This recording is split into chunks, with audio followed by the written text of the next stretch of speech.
Hello there and welcome to the news at 6, where of course the big topic is the budget, and we are talking of that even here as well. We'll get you all the highlights, in fact, of the budget and all that the politicians have spoken so far. But first, let's get you the headlines. Arun Jaitley presents his first full-fledged union budget, says it's India's time to fly, insists economic credibility has been re-established. Status quo on tax slabs. Wealth tax replaced by 2% surcharge for 1 crore plus earners. Corporate tax has been lowered. Jaitley pushes back by a year medium-term goal of cutting deficit. Government to target 3.9% in 2015. GST to be implemented next year. General anti-avoidance rules or GAR pushed back by 2 years. Steps announced for massive crackdown on black money. The stock markets and industry leaders give the budget a thumbs up, calling it forward-looking and implementable. The Prime Minister also applauds the budget, calling it pragmatic and prudent. Well, no surprise, our big focus here is that Finance Minister Arun Jaitley today announced a budget that was aimed at high growth. But he said that the pace of cutting fiscal deficit could slow down as he was seeking to boost investment and ensure that ordinary people benefit. High growth and investment boost and sticking to the fiscal deficit limits were some of the key drivers of Finance Minister Arun Jaitley's union budget on Saturday. Starting his speech with remarks that the world expected this was India's chance to fly, Jaitley promised that growth will accelerate to between 8 and 8.5%. Based on the new series, estimated GDP for 14-15 is 7.4%.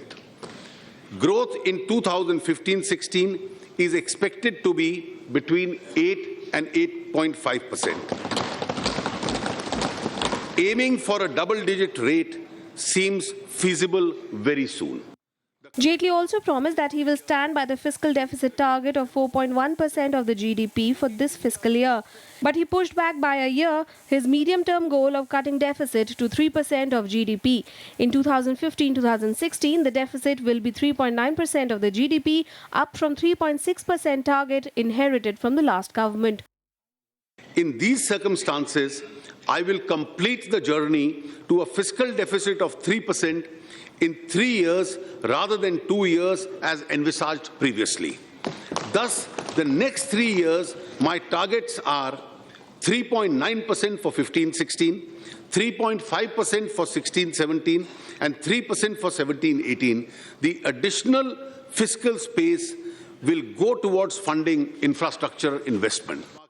Presenting his maiden full-fledged budget, Jaitley was assisted by the good fortune enjoyed by the current NDA government, that is reaping not only the benefits of low global oil prices, but also a consistently low inflation rate. Madam Speaker, we have turned around the economy, dramatically restoring macroeconomic stability and creating conditions for sustainable poverty elimination, job creation, durable double-digit economic growth. Domestic and international investors are seeing us with renewed interest and hope. An overhaul of economic data has propelled the economy into the top of the league of fast-growing major economies. And with the current account deficit projected to fall below 1% next year, the rupee is only expected to stabilize further. Bureau Report, Rajya Sabha TV. Later in an interview, Jaitley and MOS Finance Jayant Sin are stressed on the need to regulate flow of black money. They also spoke on GAR and other reform measures. Here's an excerpt. बेनामी transactions जो आप करते हैं, किसी फर्जी नाम से संपत्ति ले लेना, उसको चेक करने के लिए कि then you lose the asset. आपको कानून विशेष लाना पड़ेगा. GAR is an anti-avoidance measure. It is to ensure that people are not using loopholes to avoid tax. And there are a number of interpretations and challenges there in terms of how to implement it, which can also be quite disruptive. So as of now, the best way to consider is to actually park it, set it aside for a couple of years. You are an Indian citizen, you keep money in a foreign bank illegally, or you keep an asset outside the country illegally, it only applies to that case. It doesn't apply to either legitimate cases. It's also not a law which applies to domestic black money. We have other laws for domestic black money. Now, for the purposes of Money Laundering Act, the violation of Income Tax Act is not a predicate offense. So if I say that to have a bank account abroad or an asset abroad illegally, it's not a predicate offense. So I needed to put pressure on people as a disincentive. When the law comes out, you will notice that there will be a window under which you make a clean breast, because everybody has to make a disclosure now. Well, Mr. Jaitley, they're stressing that strong steps to be taken by the government to combat black money. And of course, it's got huge focus in the budget proposals, extending from a new law against black money with strong punishment against offenders to checking Benami property deals. Here's more. Madam Speaker, the first and foremost pillar of my tax proposals is to effectively deal with the problem of black money, which eats into the vitals of our economy and society.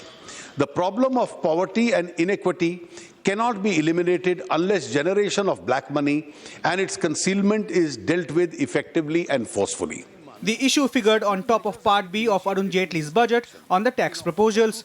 As he pointed out, several measures initiated in this direction under this government. Jaitley laid down the action plan against black money for the road ahead.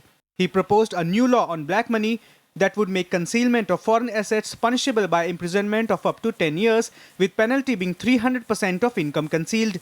Non-filing of returns will be punishable by up to 7 years.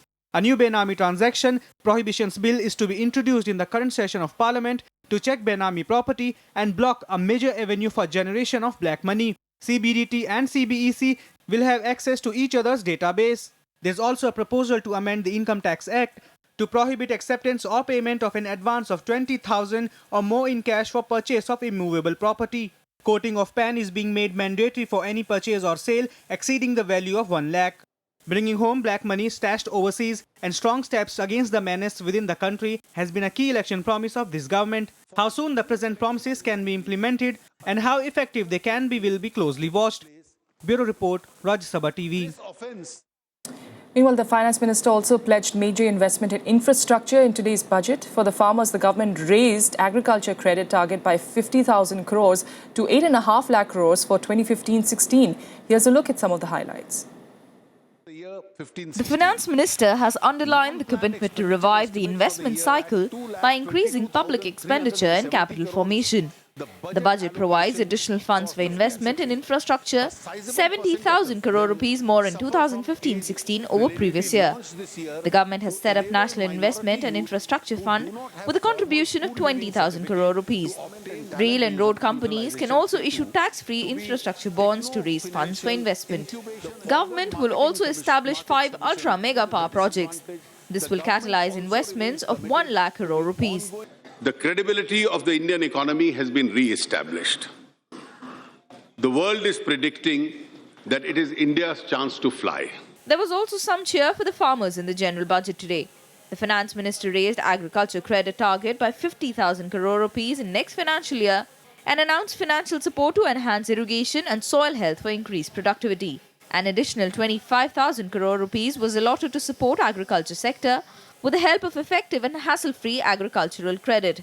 Farm credit underpins the efforts of our hard-working farmers.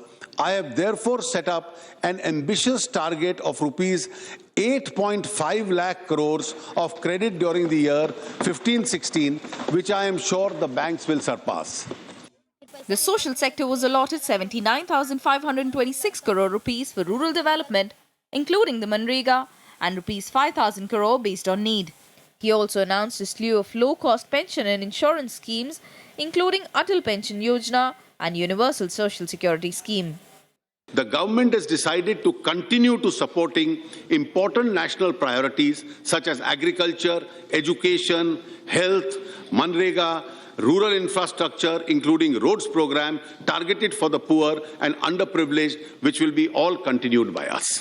For senior citizens, the government proposes to create Senior Citizen Welfare Fund with unclaimed deposit of 9,000 crore rupees in PPF or EPF schemes. The government will also provide cover in accidental death at a premium of 330 rupees per year under Pradhan Mantri Jeevan Jyoti Yojana. Bureau Report, Rajya Sabha TV. Or now, crucially, on the taxation front, Finance Minister Arun Jaitley abolished the wealth tax on the super rich and assured a 5% cut in corporate tax over the next 4 years. But most notably, especially for the Aam Aadmi, it's the rise in service tax to 14% that will increase everyday expenses. Take a look. The rich and wealthy must pay more tax than the less affluent ones. I have therefore decided to abolish wealth tax and replace it with an additional 2% surcharge on the super rich with a taxable income of over rupees 1 crore. A landmark measure that the finance minister said would ensure greater compliance and widen the tax base. He said some 9,000 crore rupees would be the added revenue from the move. He also announced measures for job creation and investment revival. Of this, a critical step is deferment of the general anti-avoidance rule GAR by 2 years to accelerate investment momentum. Modification of PE, permanent establishment norms, to encourage more fund managers to operate from within India. For new startups, income tax on royalty and fees for technical services is to be reduced from 25% to 20%. A move to make domestic industry competitive came as a tax easing for the corporate sector. I therefore propose to reduce the rate of corporate tax for 30% to 25% over the next 4 years. This will lead to higher level of investment, higher level of growth, and more jobs. Another big thrust area is the goods and services tax, to be implemented by April 2016, and for this, a roadmap in the direction of raising services tax. Introduction of GST is clearly awaited by trade and industry.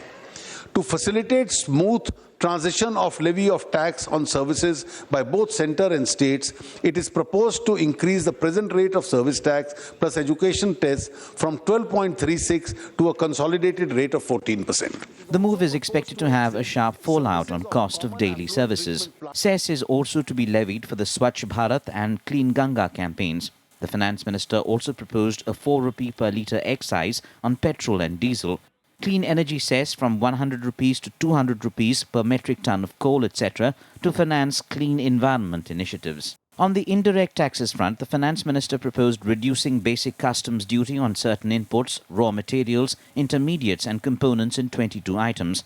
Perhaps the most keenly watched part of the budget, the benefits to middle-class taxpayers. No changes in the tax slabs again this time, but the finance minister did have many other things to offer. Increase the limit of deduction in respect of health insurance premium from 15,000 rupees to 25,000 rupees. The limit on deduction on account of contribution to a pension fund and the new pension scheme is proposed to be increased from 1 lakh rupees to 1.5 lakh rupees.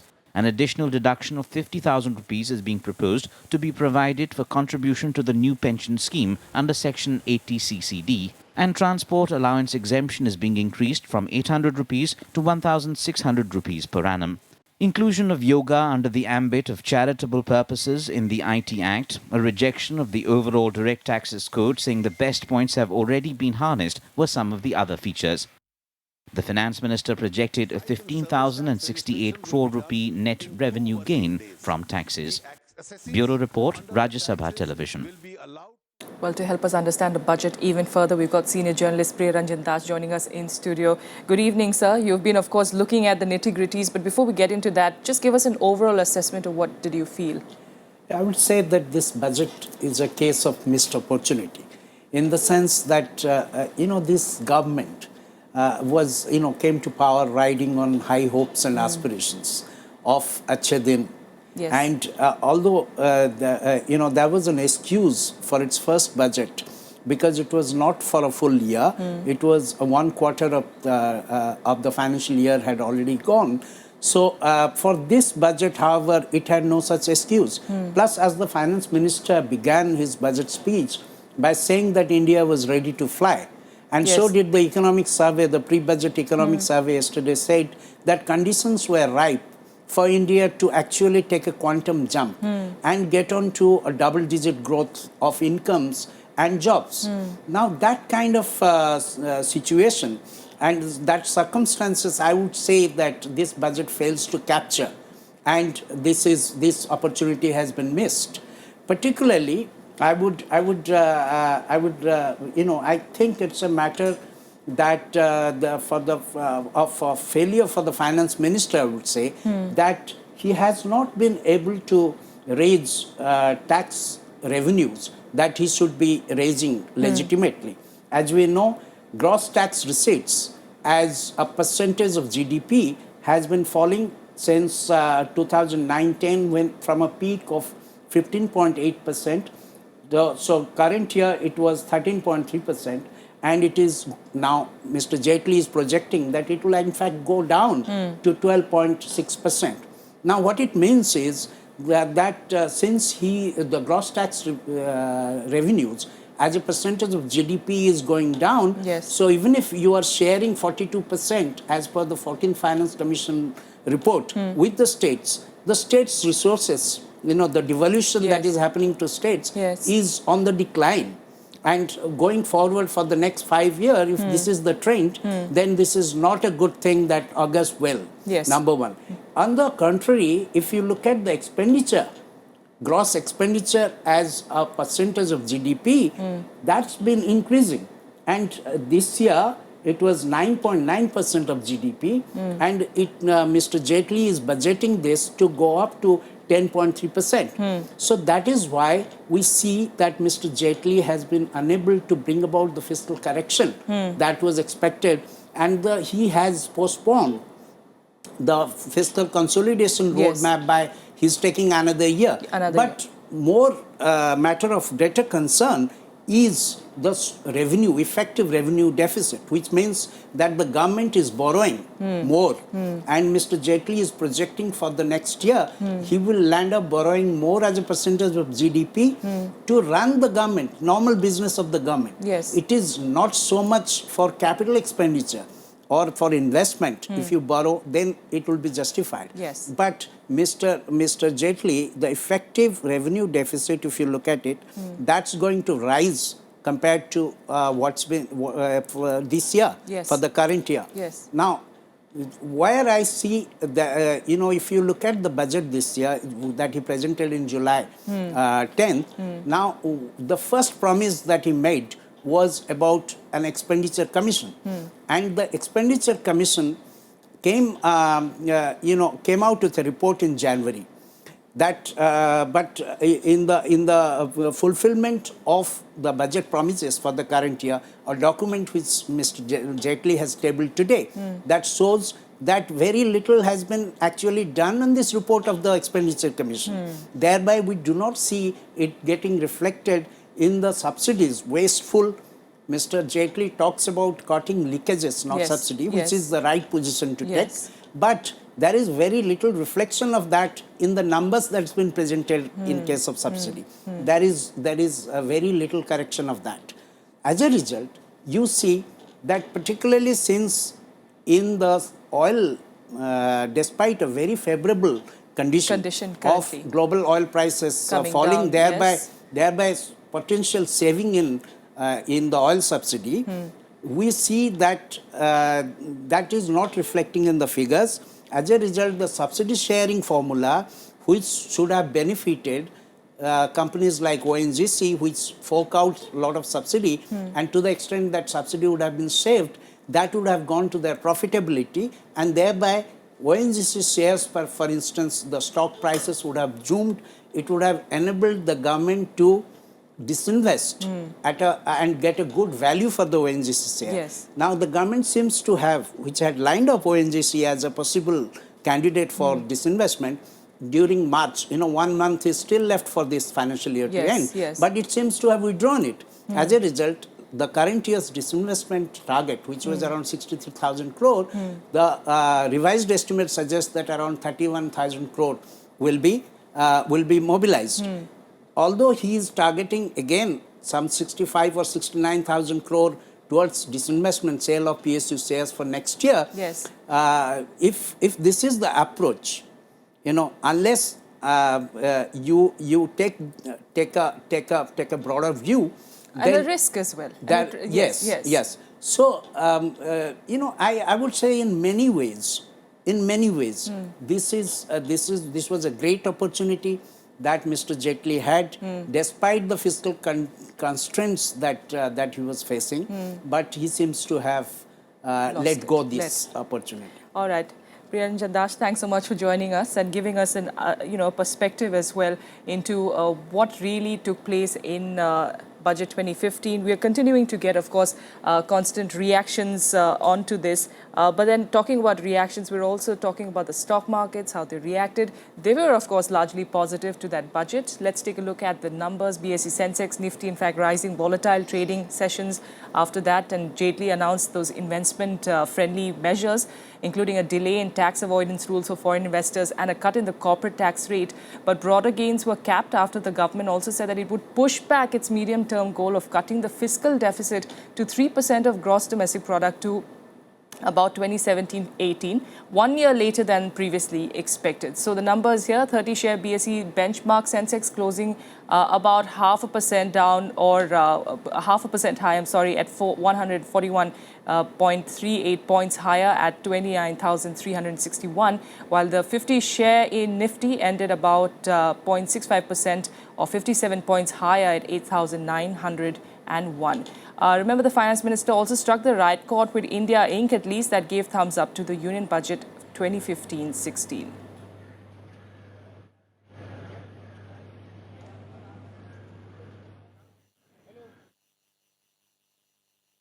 जो tax का base है अगर थोड़ा सा उसको raise कर देते तो थोड़ी कंजम्पशन बढ़ जाती बाकी उन्होंने 2% सरचार्ज लगाया है on those who are getting more than 1 crore income.